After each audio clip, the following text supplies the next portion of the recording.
This is what we're making today. I did this acrylic etching with my Siser Juliet, and I'm going to show you just how I did it. Let's get started. It's Juliet Wednesday. Hello, everyone, and welcome to Crafting with Delonda. It's me again, Delonda, and thank you so much for joining me today. In today's tutorial, I am going to show you how I use the Siser Easy Etch tool to etch this acrylic. You cannot tell me it's not gorgeous, because even if you do, I'm just going to tell you that you're not telling the truth. This is so beautiful, and I cannot wait to show you how I did it. And before you ask if you can do it with Romeo, the answer is yes. And if you ask if you can do this with a Cricut, the answer is kind of yes. I have etched acrylic with my Cricut Maker. However, I'm going to be honest and say I've never gotten results this fantastic. Now, this did take a very, very long time, but I think it's because of the hatch fill pattern that I used and the settings that I use. So you're going to have to pack your patience with this. Now, I am going to take you step by step through this full process. And at the end of this video, if you find it helpful, please remember to like the video, subscribe to my channel, and turn on the bell for notifications, because I do upload new content every single week. Now, without further ado, let's look at all of the materials and dive right in to Leonardo Design Studio Pro. The materials I'm using for this tutorial include my super cute Siser Juliet. I'll use this lint roller as needed, red and white twine, this 3 by 3.5 inch acrylic blank. I'm also using red painter's tape, a big pen with the pen adapter. I have a plain sheet of copy paper on my Siser high-tack mat, and I'll use a weeding tool as needed. I'll also use the spray air duster or spray the compressed air as needed. And this is what the acrylic blank will look like once it's complete. I'm just going to use a different image instead of this one, but I'm going to show you the full process. The SVGs that I'm using were downloaded from the Creative Fabrica website.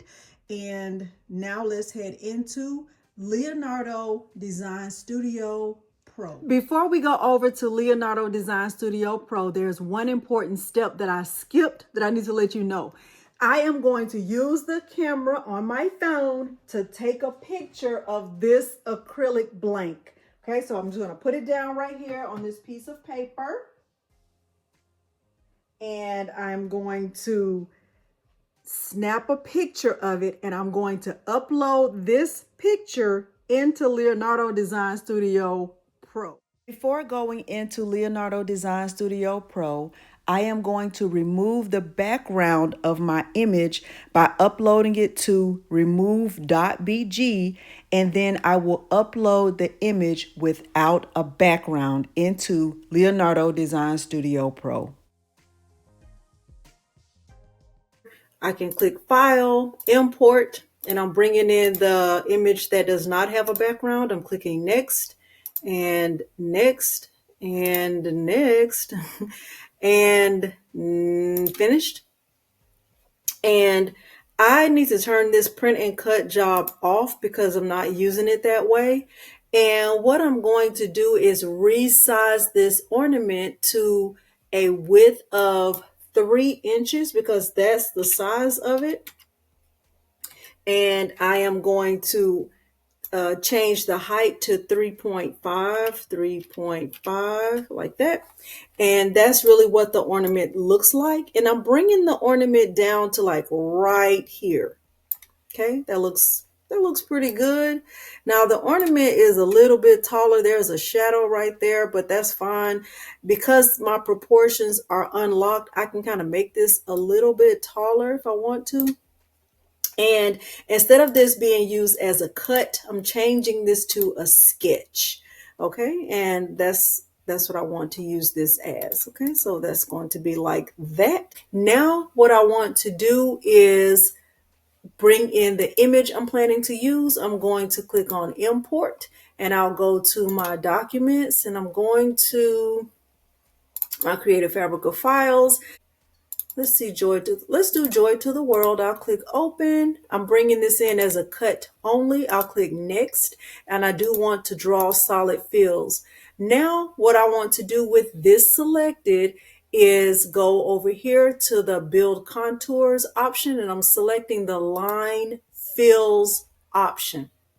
Now, when this comes in, I have a lot of options. I can go right here to lines, and I can make the gap size bigger if I want. I don't know if you can really tell what's going on, but let's kind of bring this up so you can see. This is what the lines look like with a gap size of 0.110. This is what angled lines look like. This is hatch. This is the multi-fill option. This is the island, spiral, raise, and this is what a circle option looks like. These are premium patterns. These are standard patterns. I am going to use the hatch pattern, and I do want to bring it down a little bit. Now, please know the lower your gap size is, the longer the etching will take. So when I did the etching on the first ornament, I had my gap size at 0.004, and I'm bringing this one down. That one took a very, very long time, and I don't want to do that this time. I'm going to bring this one down to like right at 0.035. I think that's perfectly fine. Let's kind of bring this up. I think you won't even be able to tell. And do I want to have a border? I'm going to say yes. I think it looks really nice with a border, so I'm going to click accept. Now, what I'm going to do is bring the size of this file down so that it fits inside of my ornament blank. Okay, so I'm bringing this down, and I'm just going to keep bringing this down. Okay, let me click undo. I need to kind of group this because that's the border and the inside part, and I need to just go ahead and group that. And let's bring this down. Okay, we want this to fit inside. Let's zoom in. You can do F3 to zoom in. I like to do things the hard way. Okay, I'm going to zoom in. All right, and now let's go right here and kind of move this over. Let's click on the select tool. Let's bring this down, and we want this to be like right in the middle of our ornament, and it doesn't need to be that small. We can make it a little bit bigger. Okay, let's make it a little bit bigger like that. That looks great. That looks great. All right, so now what I would do is make sure that my ornament is exactly where I want it to go. And where I want mine to go is right at the 1 inch mark right here on the 1 and 1. And then I want to have my ornament, the etched part centered, okay? I think this looks great. And when I did the first ornament, let me show you what I did.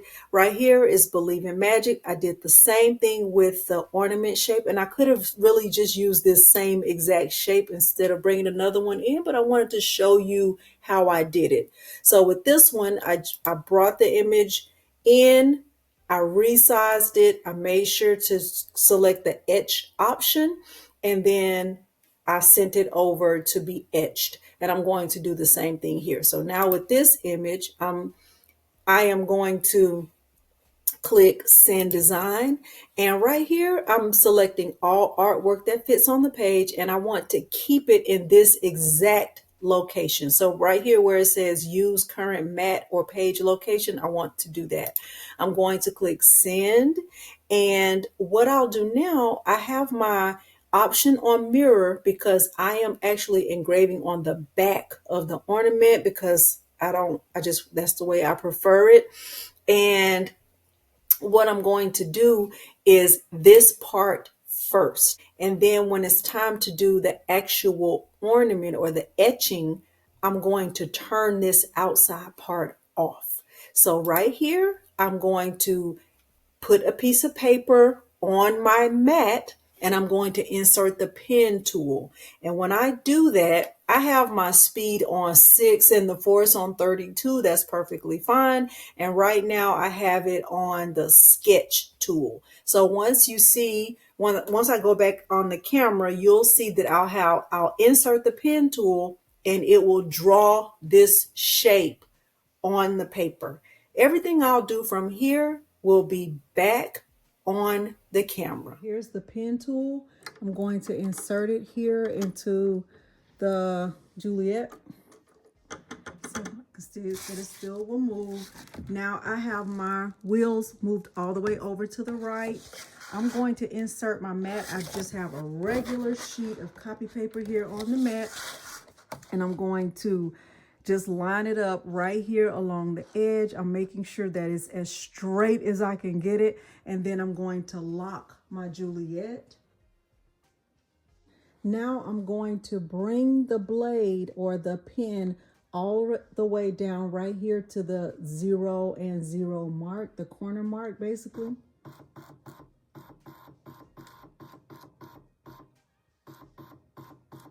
And what I'm going to do now is I'm going to choose the option to send to cutter, and it's going to draw that shape using the sketch tool. I'm going to click OK.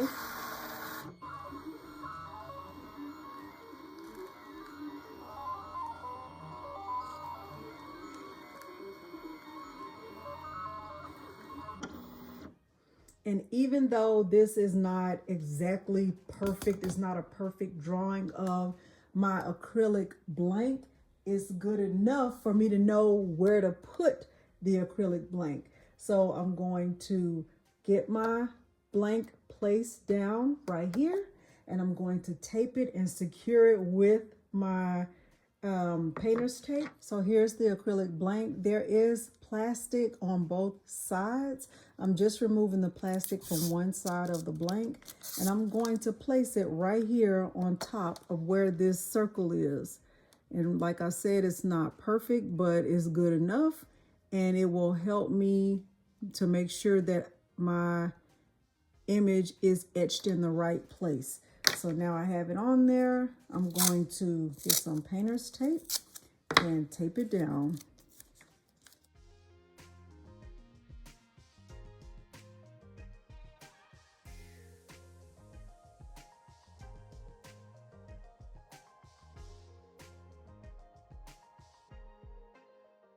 This removed. Here's the etch tool. I like to put mine in, and right there are 5 or 4 notches. 1, 2, 3, 4. I like to put mine like right in the middle of the second and third notch. So I'm going to bring it down, then kind of pull it up, and then close it. You want the tool to be able to do this. You don't want it to be stuck down like that. Okay, so you want there to be some give. Now I'm going to go all the way back down, right back to where I was at the right between the 0 and the 0. I am going to do a quick area test. Okay, so that's not good. I'm glad I did that, and it did go across my, let's see, it went across my blank. That is not good at all. I'm going to double check my spacing. I've done several area tests. I had my blade down too far, so it did cut across right here, but I'm going to go forward with this process and get this etched. So I'm going to click send to cutter, and remember my image is mirrored, and I have it on a speed of 5 and a force of 60. And it's going to take a minute. So once you click send to cutter, if your machine does not move, give it some time. It's going to take time for the machine to process everything that it needs to do. I stopped and turned the blank over because that rectangle in the middle was irritating me. So start it over just by turning it over. To be continued.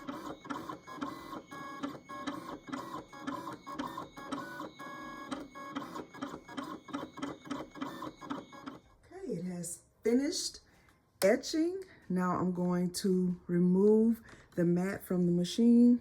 So this is how it looks right when it's finished. It looks so good from here. So let's see.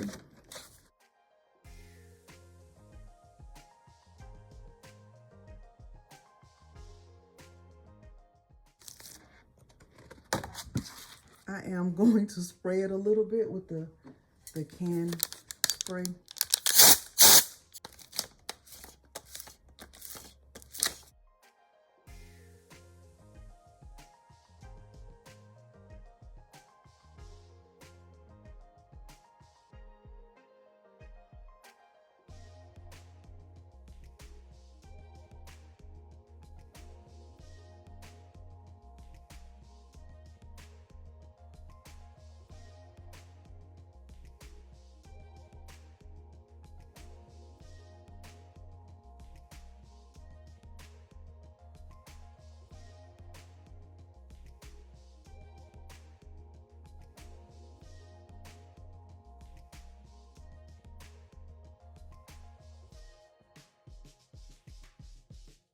So this is my finished ornament. That's the second one. This is the first one, and I love them both. I wish I would not have made a mistake on this one, but you live and you learn.